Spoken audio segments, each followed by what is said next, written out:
This episode of Unicornduck Shadow Puppet is brought to you by Audible. For a free 30-day trial, head on over to audible.com/GameBreaker.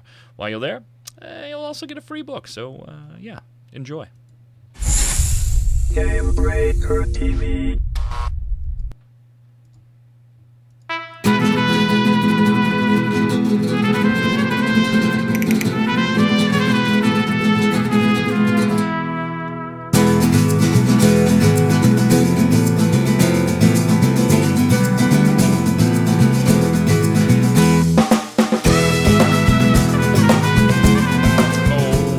Internet.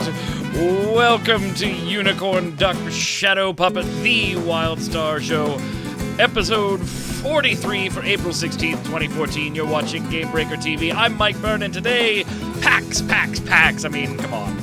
What else, really? I mean, we even mentioned last week that PAX was going to be a lot for WildStar. They had all kinds of panels and booths. We're going to go over it all. Joining me today, as he always does, my WildStar friend, even though he prefers Whoa. No, that's Justin. He's the one. What? Dominion domination. Okay. Mitch. Yes, okay. But we're vastly outnumbered in the GameBreaker Nation. Exile won. It was close for a while. And then, however, it became not close.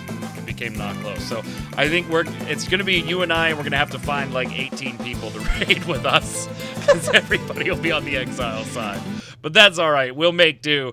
We'll get something going. Yeah, of course. PAX is obviously the big news for this week. First beta weekend, though. Next beta weekend's kicking off Friday. So 2 days, we'll have another beta weekend going on. Definitely be checking out the new body types and all that new stuff that we talked about last week. So I'm sure we'll be me and you capturing screenshots and stuff to show off body types. Rumor is we're getting the new UI. Yes. Yes. So it's we'll, in the game. We'll I've have looked that at it as in well. Houston. Yeah. So tons of that stuff that we talked about last week will be in this weekend's beta. So that's awesome. But let's get to PAX. Got a lot to cover, and try not to make this a 9-hour show. First off, big one, if you were watching pre-show, I showed once or twice the War Plots movie, the WildStar flick about war plots that came out that gives you the whole breakdown. We've heard about them for months. We've kind of talked about the little pieces of information Carbine kept dropping. But this was a nice sum all. Let's put it all together and get it out there for everybody. And they actually look kind of awesome, don't they? Even for not a huge PvP guy, these look like a ton of fun. What's your favorite WildStar flick so far? I think that this one takes it for me. Oh, definitely. I mean, it's not even close. This one I could sit there and watch 2 or 3 times consecutively. I like the old ones, like the Meet the Dominion one with Malvolio. Yeah. That one was pretty good, but this one's better than so that, though. packed. Yeah. With action and everything. And it's really well done. Like you're like, how are they going to explain war plots in 3.5 minutes? And then you're like, oh well, they did a damn good job of it. Actually, pretty much everything. We've never covered this topic in 3.5 minutes on this show. Let's just guide everybody to the WildStar flick. They look awesome. Have they been? They generally not available in beta, but have you gotten any hands-on time with some of the advanced beta stuff that you've gotten your hands on? I haven't been into a war plot myself, but I have watched some of the live streams of it, and I have talked a lot with some of the people who have been able to get in. This past weekend. They actually had a pretty successful, not this past week, the last beta weekend rather.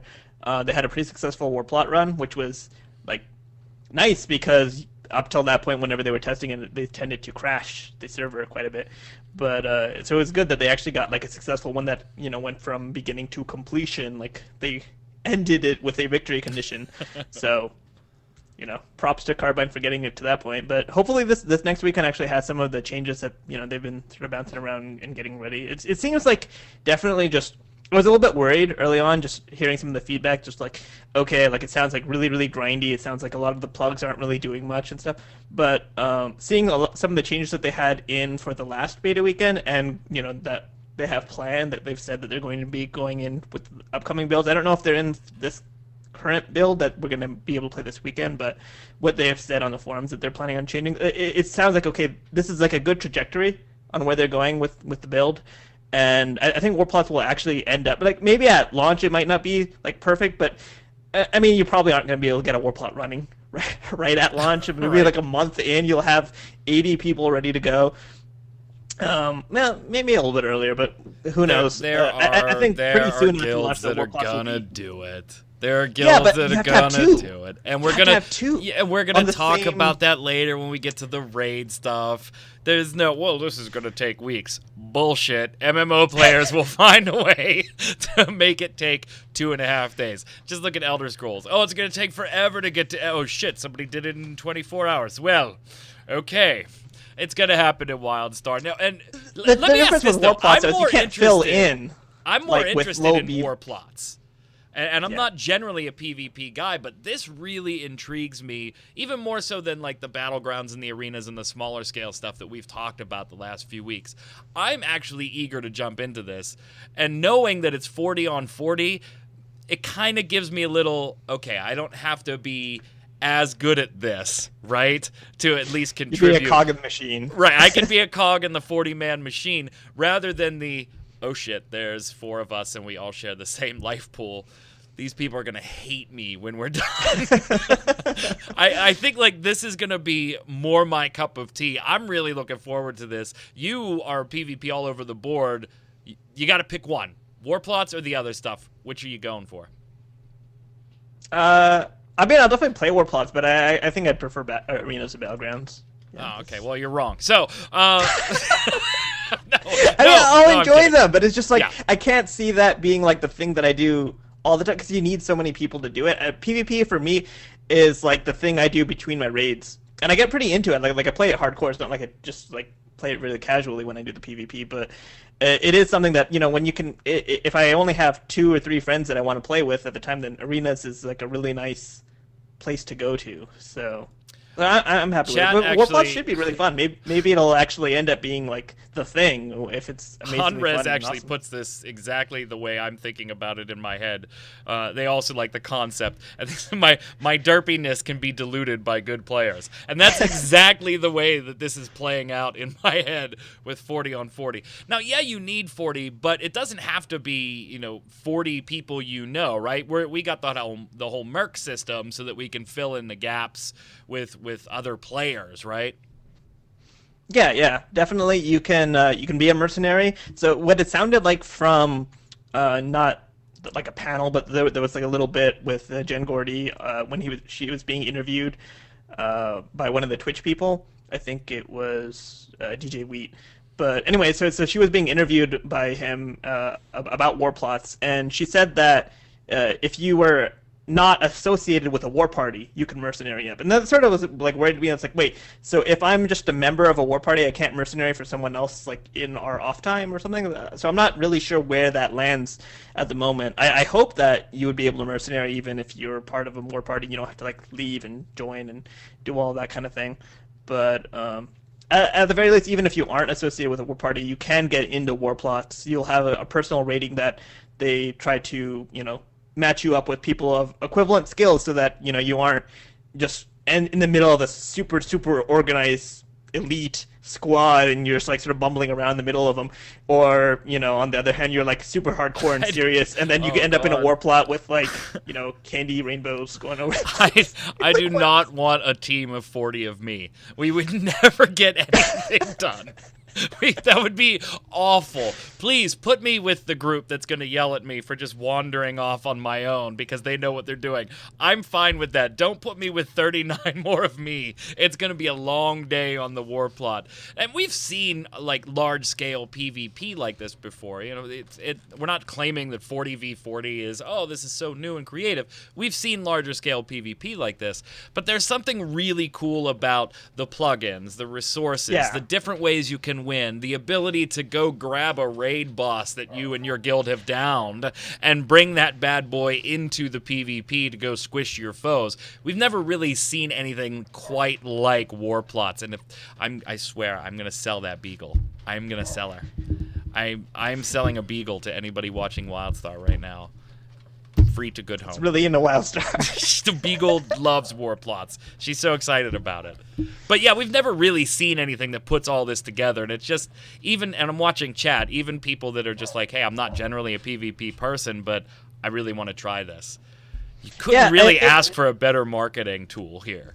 It's the appeal of it, because it's so different from what you see in anything else that it's like, okay, you know, like when I remember when I was watching the panel where they were showing the Flick live for the first time, that there was this applause when you saw Metal Mod or no, Storm Talon just like appear on the middle of the battleground in front of everyone to start breathing fire on everyone. It's just like, that's such an awesome thing to see, just this boss teleport in and just start attacking the enemies. It's really innovative that they decided to, like, you know, combine all of these different mechanics that they had going. You know, they're taking such good advantage of their housing system, like, and it really justifies them putting a lot into developing the housing system, because otherwise it's like, okay, housing's cool, but do you really want to spend that much time developing? Well, yes, now it is the end game PvP, you know, besides arenas. So definitely it's worth the development time. Yeah, and we've talked about their marketing before, yes. And you know, we're a month and a half away now from launch, and we're starting to see a little bit of marketing trickle out and some bus stop signs and things like that we showed last week. There's so many different cogs in WildStar, though, as far as catering to the PvE, catering to the PvP, catering to the housing, catering to all these different audiences and all these little cogs, and it gets really hard to market that effectively. Yeah. When you're trying to do so much across a broad spectrum, it gets really difficult. I gotta say, though, that Warplots might be the thing to start, like, pushing publicly. Not just to the MMO crowd, but to the gaming crowd as, hey, take a look at this feature. This single-handedly could probably get a big portion of people that maybe don't know about WildStar yet interested enough to give it a try. Yeah, definitely. Just because it looks so awesome. Just like that flick was done so well. I think that will pay for itself. You're right, it was 10 times over, more than anything else. Although I do want to mention, because you brought up the marketing thing, I just remembered last night I was just like playing computer games in the bedroom with my wife. She was watching some random Indian movie like streamed off the internet, and just like in the middle of it, like, they have ads, and I just heard the Protostar voice in the back. I was like, there's a WildStar ad on your Indian movie website? And she was like, yeah, isn't that weird? I was like, awesome, they're doing something. Thank you, Carbine. Finally, a commercial. Yes. I don't know if you're reaching a target demographic or not, but way to buy some ad space. Nice job. At PAX, though, we also got, in addition to Warplots, we got our real first look at 20 and 40-man raiding. Now, some people that have been in beta for a while have already gotten a taste of some of this stuff, but this was the first public, like, let's take you into it. And you're into the PvE. You're going to be doing the raiding, right? Yeah, I hope so. Okay. I hope that we can as long as you and I can get 18 more friends, get right? in there. Because we're going Dominion and GameBreaker Nation is going Exile, so we need 18 friends, or 38 friends. We'll settle for 18 at first. If Mark was here, he'd be like, "No, you're in Umbra, right? You're right." Like, I hope you guys get all 20 of us. Now, they had a couple different panels, but one in particular was really specific about the 20 and 40-man raiding and took people through a number of different boss mechanics and base population ideas, which we'll get to in a second. I just want your overall, because to me, as a generally 100% PvE guy, I'm really excited about 40-man raids again. Yes. And this is the thing that I've had the biggest question mark about, was can they pull 40-man off in a way that's effective and enjoyable and makes people want to do it? And damn, did this panel make me say, you know what, I think they're going to be fine. I think they might right? actually know what the hell they're doing here. I think my favorite moment in there was when they just had like the B-roll going in the background. They were just, I don't even know what they were talking about. I think it was like something like Frost and Chris Lynch were like having a little fit over like like professional bus thrower in front of. Oh, that's right. They said it was on his business card. Because they're watching. Because it was like apparently that was Frost standing in all those telegraphs. Right. They're watching this boss fight of like an ice giant type being, and the telegraphs were just ridiculous. Yeah. I mean, they were. It was a huge circle around the boss across the entire playing field, and there were chunks of space in this circle that were okay, and the whole circle was rotating. So you had to constantly be moving back and forth and side to side to stay in the good spots. And the camera was centered on Frost, who was always getting diced up. I mean, he's just always in the red. And they called him out on it. And Jeremy Gaffney had talked about, we constantly see on the forums, the Telegraphs makes this game easy. The Telegraphs, this is going to make the game really easy. And he says, yeah, at level 3. Exactly. And then they start showing these Telegraphs, and you're like, shit, man, that's a lot to dodge. Oh, wait, that I still have to be thing? DPSing at the same time, too. Yeah, I mean, that was actually like a concern that I saw on Reddit, like right after the panel went up, and people were like, "Whoa, those telegraphs are really cool looking, but like, isn't that really going to hurt melee DPS because they're going to be constantly like having to run around and not actually ever able to DPS?" And I think maybe that might be actually a valid concern that they're worried about that. But I mean, you have to keep in mind that melee generally has higher armor value than the other one, which is actually significant in WildStar. It's like a significant. You take significantly less damage if you're like a heavy armor person compared to a light armor person. The Stalkers, I don't really know what's going to go on with them because when they're in their DPS stance, they're basically like they're in light armor. But for like a warrior at least and a medic, you're going to be pretty tough. So I expect that they would be able to take at least a little bit of damage just from like the random ticks of stuff. They won't just like instantly get one shot if they get hit by one of the little spirally things going forth.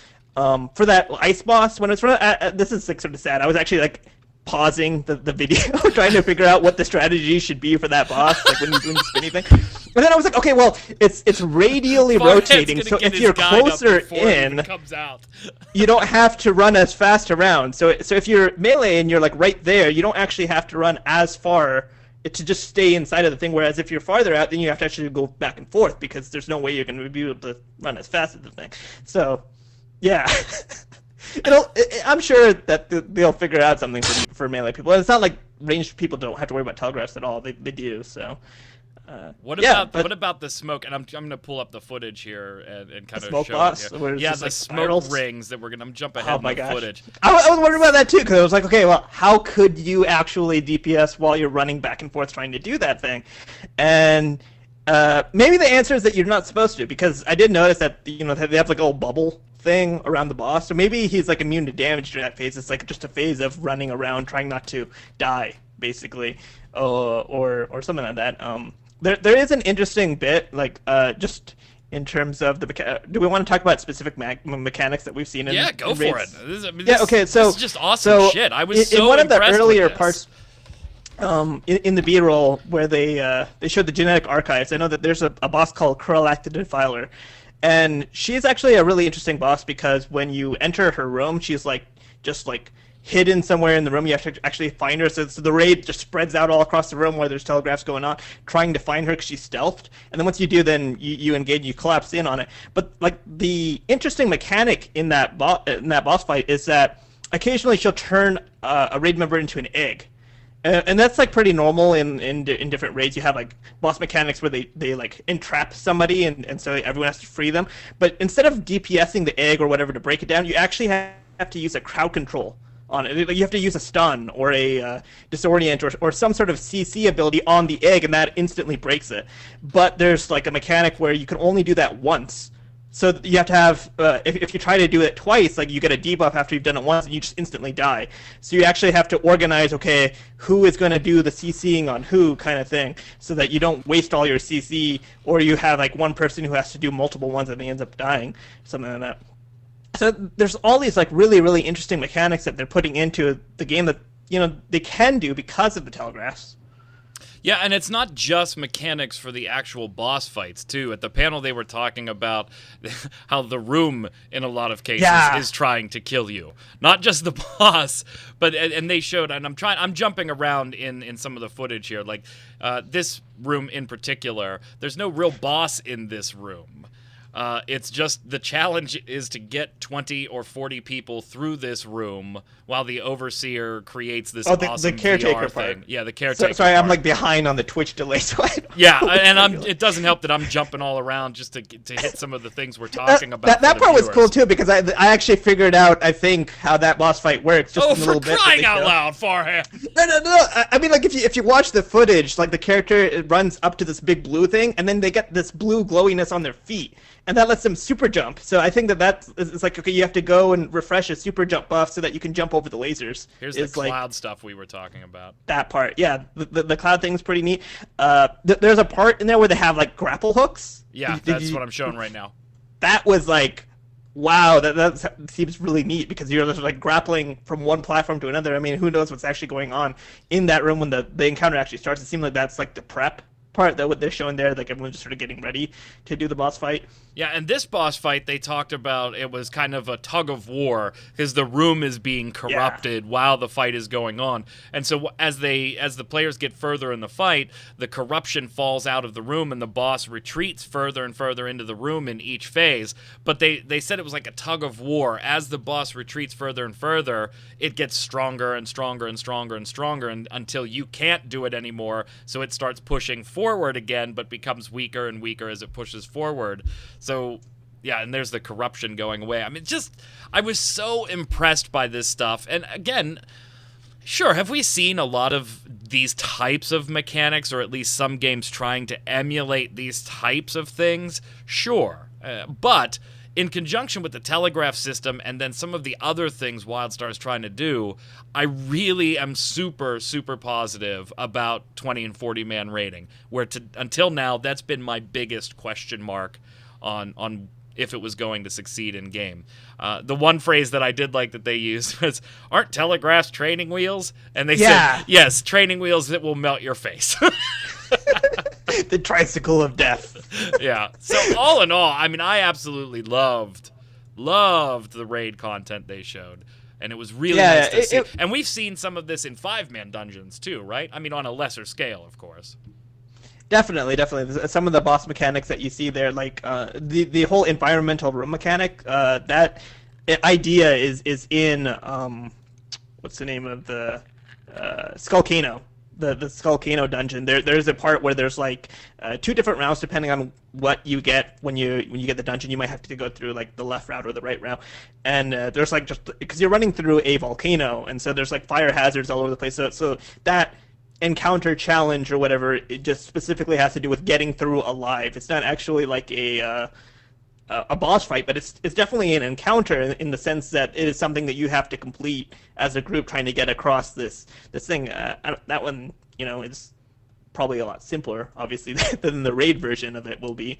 But it's definitely something that they have in the dungeons as well. That they have these mechanics, and you see a really, really interesting telegraphs when you're playing through the game. So. And it's definitely something that, I think, as, Gaffney was saying, at level 3, yeah, it does make it a lot easier. Telegraphs make the combat pretty nice, but the thing is that they're using telegraphs as a way of communicating to the player. And this was something that came up, too, in maybe like an interview or something, that, the reason why they put telegraphs in is because it just makes communication so much easier. Like, yeah, okay, they could have just try to make like visually the gas spiral thing, right? That is, it didn't really need a red thing underneath it because you just know, okay, you're staying out of the gas or whatever. Right. And so that's like an art thing. They could have done it even without the red part. But the point of the red thing is that it gives such precise communication about exactly what's going on. And there's like the friendly telegraph. So okay, healing is a telegraph, so I want to be able to visually see it. It's so much more slow and annoying when you're like trying to voice over everything, and you're like, okay, if somebody isn't on vent, so you're screwed because you can't tell them exactly where to stand or whatever. Instead, you just have like a telegraph telling you, okay, go there, kind of thing. And so it just makes the gameplay so much smoother, and it lets them be a lot more complex without it being just over the top insane. There were a couple key points that I took away, too, that I thought were really interesting throughout the whole panel. And I'm not going to spoil it, the end of that video, by the way. There's a really cool boss fight where the dev team the people that they have playing it are just learning that particular boss, and they've wiped once or twice, and they're learning some of the mechanics. And it's incredibly funny watching them wipe again. Check it out. You can find it on YouTube. I'll throw the link in chat after the show. But you're looking for Raid, WildStar, PAX East. It's not hard to find. Couple things that they did say that I thought were interesting throughout the panel. One, what's the difficulty like? We've always speculated, based on previous comments, that these were going to be harder pieces of content, but they didn't shy away from this one at all. They said that it's catered towards the hardest of the hardcore. It's very difficult, very, very difficult content. But that being said, the other flip side of that was not only, yes, it's more difficult content, and it's geared towards a certain percentage of the audience, but we're teaching you how to do this content from level 1. Based on the abilities you get, when you get them, how the telegraph system plays out, we're teaching you how to do this. So that by the time you get there, you may not think you're hardcore enough for it now, but by the time you get there, you're going to know more than you thought you did, which I thought was a really, really interesting development plan. 2, they don't refer to trash mobs as trash mobs. They refer to it as base population. But and I kind of like what they were thinking about here, though. They said when they develop a raid, they go into with the mindset of, okay, this raid, we want it to last 6 hours. But they don't want any seconds of that 6 hours to be boring. They want all of it to be exciting and fun and driven. So they got away from calling it trash mobs and call it base population now, because they're working more than just beat these trash to get to the next boss. There's ultra mechanics and puzzles in these little skirmishes, and then mini bosses that are maybe a little harder, a little more puzzly, and then big bosses. They're tuning every single second of those 6 hours to make it all fun. Yep. Third, and I know you wanted to chat about this one, is that the mega loots, the awesome fat loots, may not always be on the bosses. Base population has the ability to drop some of the mega loots too. Yep. And there's a ton of freaking colors now that we've got to relearn again. So walk us through the loot system here a little bit. Okay, so they have a pretty standard loot system for like the lower levels. Like you have your white, your gray items, which are the trash. Obviously, you have your white items, which are like the vendor sold trash, essentially. You can salvage them, but other than that, they are pretty much useless. Then you have like the green quality items, the blue quality items, which are like the uncommons that you get from dungeons generally. Then you have the purples, the epics, and that's usually where you sort of cap off, right? Like, okay, you got your epic item. Maybe very occasionally you get like a legendary above that, but no. Okay, so in WildStar, and I've already put my new hashtag into chat for everybody. So that's the chat. That's the hashtag. Hashtag real men wear pink. Go ahead. Okay, so usually like as the epics aren't like super easy to get anyway, because they are from the 20-man raid. You can get them if you get like a gold rating in the veteran dungeon. Then that will allow you to get an epic outside of a raid, but it's tough getting a gold rating in a veteran dungeon. And then the 20-man obviously is going to be hard. But then if you actually make it all the way to 40-man, so we know at least a little bit about the attunement. They do have an attunement for the 20-man, and they're going to have an attunement for the 40-man as well. It does require you to have finished the 20-man in order to get into the 40-man. So, when you're going in there, then you expect better loot. But it's not just higher item level, purples or whatever. You get orange items now in the 40-man, which is just like, okay, so very clear, very separate set of loot for 40-man versus 20-man. It's super easy to tell just by looking at the color of the name of the item.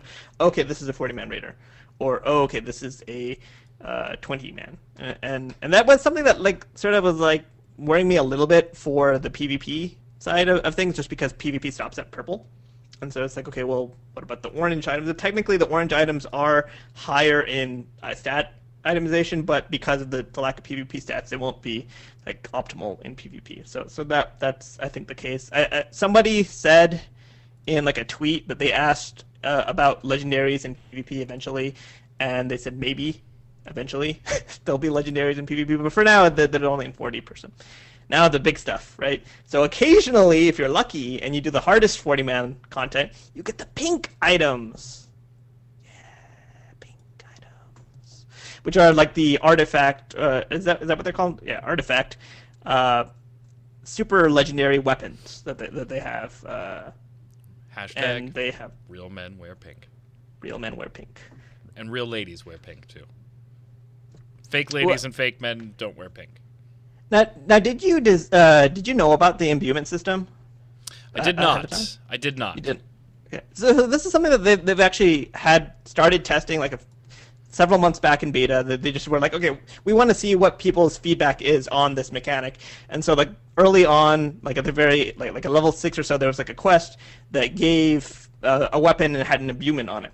And so what that imbuement does is when you equip the item, then you get this thing in your quest log that's like, challenge associated with this weapon, and if you complete it, then you get like this special proc on the thing, and it was like a pretty powerful proc. It was like whenever you would crit, it would do a lot of extra bleed damage onto the enemy, and so that people were like, oh yeah, that's really cool, you should add that in more often. So I guess they took that and they ran with it. Because well, if you look at I can't imagine Carbine doing that. This is just they're not known for that. Yeah, when they showed the tooltip for that item, like I think what the Carbonite said, Mr. Piapora, how do you say his name? Is that correct? As correct as we're gonna go. It's like this tooltip's gonna blow your mind, and it was like that long of a tooltip. It took up like 90% of the screen. It was just imbuement, blah blah blah. It's just a list of quests that you do. Like if you, I think the first one I like tried to freeze frame it on it, but I don't remember it offhand. The first one was like complete veteran dungeons or whatever. And so if you get gold on veteran dungeons, then you get an extra 100 like insight or whatever. It was like a tanking sword, so it gave insight, I think. And they had like 10 of these things. It's like if you do this achievement, a challenge, the item powers up. And so as you do these quests associated with the item, the item continues to get more and more powerful, which is like super cool because it's a progression after you get the item that's not associated with going to the commodities exchange or auction house and buying a gem to stick in the thing or buying an enchanter. It's actually a task that you have to do, and you upgrade the ones that I remember seeing were achievement based. Yes. So it tied into your actual gameplay. Now, before we leave gear here for a minute, last week we did talk about the slotting, and we brought up a lovely chart because chat loves charts. No chart this week, but chat kind of got mad at us, right? There was an issue, at least a perceived issue, that was squelched with the whole slotting and the gemming and all of this stuff. And we didn't talk about it on the show because it wasn't an issue and we had never brought it up previously. But some people in chat wanted us to talk about this because it's actually an old thing that might be pushing a few people away from the game. So clear it up for us, this problem that isn't a problem. Now we know it won't be a problem. So when you get to level 50, then all the experience that you earn normally becomes elder points, and whenever you earn a certain amount of elder points, like that will progress your experience bar, and when you get the experience bar full, you get what's called an elder gem. And so elder gems is like their catch-up mechanic. It's like okay, you have bad luck and you want to make up for that because you didn't get the drop you wanted, or you didn't get the thing you wanted, or maybe you did and you just want to get some cool cosmetic gear or some other stuff. Because you can display all your gear in your house anyway. Yeah, that was really cool. Yeah, it was. Like the whole mannequin thing, that I think was like, oh, thank you. This is that's so nice because it's like it won't take up bank space. I'm getting off topic though, but yeah. Sorry. Go ahead. Anyway, so elder gems, yeah. The thing is that people were really concerned about is because you can actually buy extra. Normally, every time you level up, you get one ability tier point and one amp point. And so you would end up, when you get to max level, I think, with 41 ability tier points and 46 amp points. So that was it, though, normally. But when you get to endgame, what they had is they had an elder gem vendor, and when you go talk to the vendor, you can use your elder gems to buy more ability tier points and amp points. And so what people were really concerned about is because when you're doing this whole experience to Elder Gem conversion, like as you get more experience, you earn your more Elder Gems. There's a cap, weekly cap, of 140 Elder Gems that you can get per week. Yeah, it becomes And like so a people- Valor point system. Exactly. It's that kind of system, except it's just through experience. Any Yeah. sort of experience, killing players in the open world earns you Elder points. It's anything that you want to do, gives whatever XP. whatever you enjoy, the content you enjoy, as long as it gave experience, which almost everything does, it'll get you Elder points at endgame, up to that weekly cap. Now, the concern was that because of that weekly cap, people did the math, and it's like, okay, it will take 10 months to buy the extra, I think it's like 8 ability tier points and 10 amp points that you can buy off of the Elder Gem vendor. So it just was like this huge weekly grind that you had to commit to every single week in order to max out the power of your character, which was also a concern because it's like, okay, alts will then need to do all of that. Anyone who comes to the game later will just be less powerful than anyone who got to max level early on and started that grind early on. So people were like super concerned, and it was a valid concern, right? Definitely. That is an insane grind, 10 months to catch up to, whatever your rate is. Not to if mention, on their content path, that's 2 content updates. In the Yeah. meantime, we're talking 10 months on the launch, and then that would be 2 content upgrades later of now I'm 12 months behind. So it is definitely a valid concern. Yeah. So Not so, though. Not going to be the case. Not so. Mr. Donatelli got back to us last week. It was like right the day of the show that we recorded, so last week exactly. In the morning, he posted a forum post saying that, okay, this isn't actually going to be a problem because the system that you see in the beta right now is half of the intended system. And so like he just went over the whole thing like I just said before about how Elder Gems are intended as okay, you got unlucky and you need to make up for it. So for example, and this was something that they talked about in the panel, that if you get unlucky with raid dungeon gear or whatever, you can go to the Elder Gem vendor and buy that gear again. You just have to have the achievements showing that you have already completed that content. So it's not like a Valor point gear where anyone can just go to the Valor vendor and just buy it as long as they have those points. They actually have to have the achievement associated with the gear. But with regard to the ability points, there isn't an achievement associated with those things. So it's still the same idea, though. It's supposed to be just like this mechanic to catch up. If you got unlucky, it's like an extra supplement. And so what they're saying is that not at launch, but soon after launch, they're going to have a patch that will add into the game general drops that will actually drop the item that would give you additional ability tier points or amp points. And so that makes it so that through normal content, whenever you're playing, you'll be able to actually attain all of those ability tier points or amp points or whatever without really having to worry about it. Those drops are also tradable. So even if you get really unlucky, with your drops or whatever, you can get some gold however you want to, go to the commodities exchange and go buy them from somebody else who got lucky. Or, if you're in a guild, maybe, collectively you guys can all make sure everyone in your raid group or whatever, has those materials Nice that they need. workaround. So it's like, and this is something that I remember in the forum post. One of the first people, like on the first page of that forum thread, said something like, "And just like that, the game was saved." Seriously, that's like how a lot of us, like harder core players, like felt about it. Because I'm like an altaholic. I love playing lots of characters, and so I was like, "Oh my god, This was a death grind." sentence for that. Yeah, exactly. It's like I'm gonna have to play one character, and that's it. And even then, it's gonna be like annoying because it's like, oh, okay, I didn't get. And even to the then, Elder I'm Gem going to have yet. to quit my job. Exactly. So this is just such a relief that they cleared that up, that it's not going to be an issue. So Awesome. Yeah, Lecky in chat is saying one of the sources that you're going to be able to get those things are those boom boxes. So Yep. if you log in every day to the beta, you are guaranteed to get one boom box at launch, and that could immediately give you one of those extra amp points or ability tier points if you get lucky when you're opening it up. You won't be able to off use it till you the get to bat. level 50, but you'd have the item. So. And we have a ton more WildStar stuff from PAX to cover. But first, got to give a shout out to our sponsor for UNICORNDUCK Shadow Puppets Day, and that is Audible. for a free 30-day trial. Use the URL I'm putting on your screen right now. That's audible.com/GameBreaker. Use that URL. You're going to get 30 days free and a free audiobook. If you're not using the Audibles yet, I don't know what else to tell you. You need to be. This is my go-to when I'm driving back and forth from PA to Jersey or PA to New York. Also my go-to when I'm sitting there raiding and my raid leader's voice is kind of boring me. I've searched for Game of Thrones. We're in the beginning parts of Season 4, but if you want to catch up, Song of Ice and Fire books, they've got most of them here. They also have Winter is Coming, which was I didn't know if I was going to like this, and it's not too long of a listen. 3 hours, 27 minutes. I tend to like books that explain like symbols and hidden meanings behind things, like Da Vinci Code and those types of books. There's one for Game of Thrones, Winter is Coming.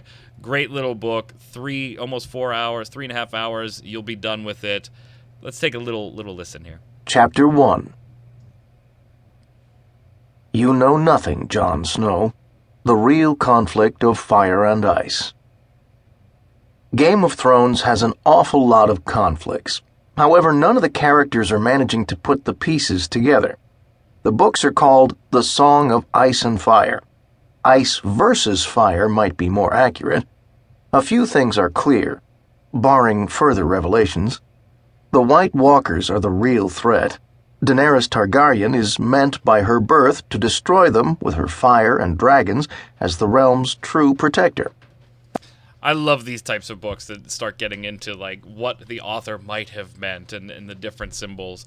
If you're like me, check it out. That could be your free book with your 30-day membership, or you could catch up on the other original Game of Thrones, A Song of Ice and Fire books. Use this URL, audible.com/GameBreaker. You're going to get 30 free days and your pick of a book. How can you help support GameBreaker? The easiest way and the free way is to support our sponsors. So happy to have Audible as a sponsor for UNICORNDUCK Shadow Puppet here. At PAX, GameBreaker writer Robin Baird spoke with Stefan Frost about some very interesting things. So thank you, Robin, for the information funneling out of PAX this past weekend. First, story instances. Solo content or something you can do with friends. Available at level 35, but they're designed for players who really want to dig into the lore and the story. So, not you. I was wondering about this because Dom put this, our producer put it in, like, people who aren't called Farhat. And I was like, I guess he missed the part where I wrote an add-on to speed read the lore. To speed read the text. Yeah, I saw this in the show notes, and I was like, Farhan actually likes the lore, and I totally forgot that. Yeah, you built the add-on to read. That was my first time. I was like, I forgot all about the add-on. Now they haven't been in beta. They haven't been in beta at all yet, and to be honest, I don't know if I overlooked it, but I didn't. These caught me by surprise. I hadn't seen anything about these until then, and maybe I just missed it. Were these even in the cards publicly until PAX? They were. They did talk about them having these single-player or small group content that was very story-focused to push the actual story of the quest forward. And it was something that came up a lot on the beta forum. People would ask, like, okay, I don't really see the through line for the zone storylines, the quest lines that you see in the zones. Where's the connection between this? Okay, these are Elden-related quests, these are other things, but where's like the overall story, like a Final Fantasy 14 kind of over story or whatever? And so people were like, oh, no. Carbine was like, no, that's not really the case. Like, okay, the zone stories are meant to tell the stories of the zones or the areas that you're involved in. There is this other thing that you'll be able to see. And so, as I leveled up, when they finally raised the cap over 32, I was like, okay, yeah. Because they mentioned 35. And so I was like looking around like, where are they? Kind of thing. Because they didn't mention that they aren't going to be in beta or whatever. They had talked about them. They had said that they were around level 35, and then I was just like, I can't find them. Where are they? So I thought maybe I just missed them. I was like, okay. This isn't just a leveling thing either, though. That's what's really cool about this, is that over time they're going to use these to put more and more and more of these overall arcing story in at max level. Are we all? Yep. Okay, that's the WildStar banner. I was just making sure that we didn't slip into the Republic here, because we're like talking about how story and story and story and SWOTOR and story and story and story.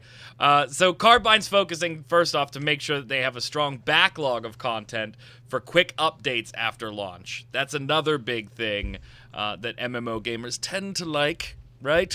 Is fast content coming out after launch. It's super important. You want to know what you're going to get after the first 30 free days. And they're saying the right things. But to be fair, so does every other MMO developer, right?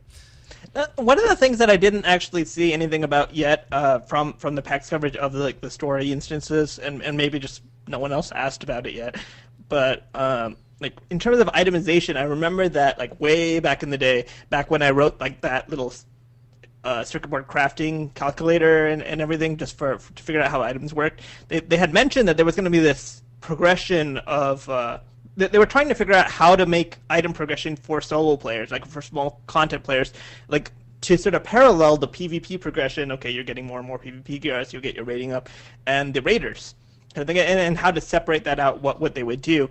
And I haven't seen anything yet on if they ended up deciding to actually do that, and if they did, how they were going to. Because what they were saying at the time is they were interested in looking into like a way of making a progression for raiding players that would not be as useful in raids, but it would so it's not like someone who does all of the story content and progresses through all that will just be as geared, as a raider would be, but it would still feel like, okay, I am progressing my character, I'm still getting better loot, I'm getting better stuff. And so that's something that I'm really hoping that they actually did end up going through, but I haven't seen anything. It would be really nice. I mean, because I'm going to raid and I'm going to do a little bit of PvP, but it seems right now that is a very clear line in WildStar. Yeah. You're either expected to be a raider, or you're expected to be a PvP player, or you're expected to do both.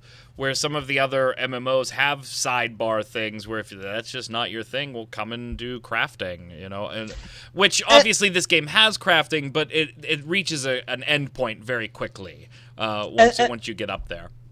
And there's this screenshot that floated around from like the beta days when one of the Carbonites in chat, like in the global advice chat that used to exist, people were like complaining about, okay, like how can we be expected to get through the rating content? Like, what about the content for me, kind of thing? And what they basically said was like at Carbine, their philosophy is that they should make content for everyone, but not all content should is for everyone. It's like, there should be content for everyone, but it's not all the content is for everyone, kind of thing. So the ratings content is for the super hardcore, for the people who want to, like they said, be masochists and slug it out through that content. And there should be that progression. There should be that kind of thing. And, to be fair, they are showing that is what they've been doing. Like, I really liked that part of the panel where Chad Moore was talking about the story instances, because he's right. If you are a lore hound, like I used to read through all the World of Warcraft lore and all that kind of stuff, most of the other people in the raid don't care about the stuff that's happening in the lore or whatever. And so, like, it's not really a great place to get your lore stuff. Like, maybe there's like a little cutscene. Like, how many times when you're in a raid in whatever game, if they have role play dialogue before a boss fight that you have to sit through every time before you pull it, you're just like, I wish this content was somewhere else. There you go. You have the story instances so that you can have your content and enjoy it, your lore or whatever, but it doesn't get in the way of the raiders and it doesn't bog them down and really not get seen by the majority of playable people who aren't going to be doing those raids. So I really like what they did with it. All right, now according to Stefan here, and I'm going to read this, the fastest anyone in beta has reached level cap was 3 days. 3 days. But he's not going to be surprised if somebody does it faster at actual launch. Do you believe, ladies and gentlemen, will it be Mr. Farhad Siddiqui? Are you going to do it in less than 3? Or are you taking the laid back, I want to enjoy the game approach with this one? I think my wife would be very, very angry if I even tried. Hey, it took less than 24 hours for someone to do it in Elder Scrolls Online. People are dedicated. Maybe that's the word we should use. Dedicated, I guess. These numbers aren't indicative of the amount of content either in game. Obviously, these are one-off circumstances. There's where more people than 3 days blowing worth through it. of WildStar. What would surprise him, though, what he said, is that if an entire guild managed to get everyone leveled and geared for 40-man raids within 1 week. And that, to me, sounds like a challenge. That's just basically saying, please, somebody do it. Yes. But he would be surprised. There actually is a Carbine challenge. Anlath, the UK community manager, he posted on the WildStar forum saying that if a group of people can clear the 40-man raid within the first month, he will cosplay as an RN, a female RN. This sounds absolutely He's insane. that confident. Hopefully we won't be covering that story in a few months. I don't want to cover that story. Dailies won't be a focus of Elder Game. And again, special thanks to Robin Baird, who got all this information out of PAX for us, GameBreaker TV writer.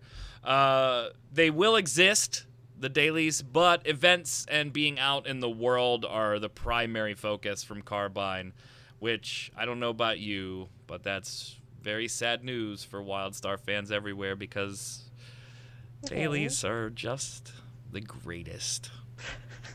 Love them. Love them.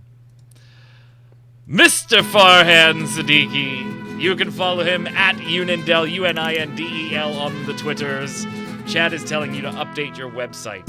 I know. They check your stuff. Probably should. And they want know more anyone stuff. looked at that thing. They want more Farhan Siddiqui content and more great charts. Follow him on Twitter, and he'll be sure to update you on when and where those updates are happening. I'm Mike Byrne. You can follow me on Twitter at MagicMan1, MAGICKMANN1. And if you haven't done it yet, I don't know what you're waiting for. If you're watching this show, surely you're interested. There is no physical collector's edition, so you might as well get digital. And you can do that on GameBreaker.tv/deals. Right now you can pre-order WildStar, save yourself 20% before the game even comes out. I think combined with one or two other offers I had, I paid $48 for the digital deluxe edition. You really can't beat that. Check it out, GameBreaker.tv/deals. Get yourself 20% off of a pre-order for WildStar, and there's about 4 different ways you can go about getting it. Check it out, check it out, check it out. We'll see you next week, gang, and until then, stay safe, and we'll see you out on the servers.